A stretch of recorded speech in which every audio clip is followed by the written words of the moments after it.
இது வந்து டீ போர்டில் வந்து இப்போ பார்த்தீங்கன்னா செகண்ட் ஹேண்டில் வண்டி எடுக்கிறீங்க 17, 18, 19 2017, 18 இந்த வருஷமே கனெக்ட் பண்ணி எடுத்தாலுமே இவனுக்கு 6 லட்சம் 7 லட்சம் 8 லட்சம் சொல்லுவானுங்க. தயவு செஞ்சு முட்டாள்தனமாக அது மாதிரி எடுக்கவே எடுக்காதீங்க. அதுவும் இந்த ஷிஃப்ட் இட்டியர்ஸ்லாம் ஓவர் ரேட்டு சொல்லுவானுங்க.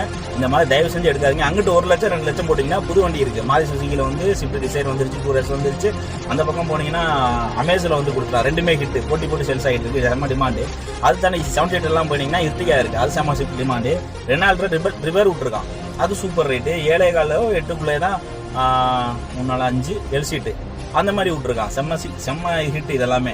இவனுங்க வந்து இந்த பழசை வச்சுக்கிட்டு 7 லட்சம் 8 லட்சம் எடுத்து ஒரு 6 மாதம் திருப்பி வேலை பார்க்கறதுக்கு புதுசு எடுத்தீங்கன்னா 3-4 வருஷம் நிம்மதியாக ஓட்டலாம். இவனுங்க அப்படியே தான் வச்சிருப்பானுங்க. இந்த ஃபாரின்லேருந்து மாப்பிள்ள வருவார், துபாய் மாப்பிள்ள வருவார், கவர்மெண்ட் மாப்பிள்ள வருவார்னு சொல்லி பொண்ணை வச்சிருப்பானுங்க. பொண்ணுக்கு டேரெக்டாக 60 அந்த மாதிரி இவனுக்கு ஸ்கிராப் தான் போட போகிறானுங்க. இவனுக்கு அப்படியே வச்சுக்கிட்டு இருக்கும். 17, 18, 19 ரேஞ்செலாம் இன்றைக்கி ரொம்ப கம்மியாகிடுச்சு. அதை போய் சேனலில் 6 லட்சம் 5 லட்சம் 7 லட்சம் கொடுத்து எந்த வண்டியாக இருந்தாலும் எடுக்காதீங்க. டேரெக்டாக புதுசு போயிடும். அதான்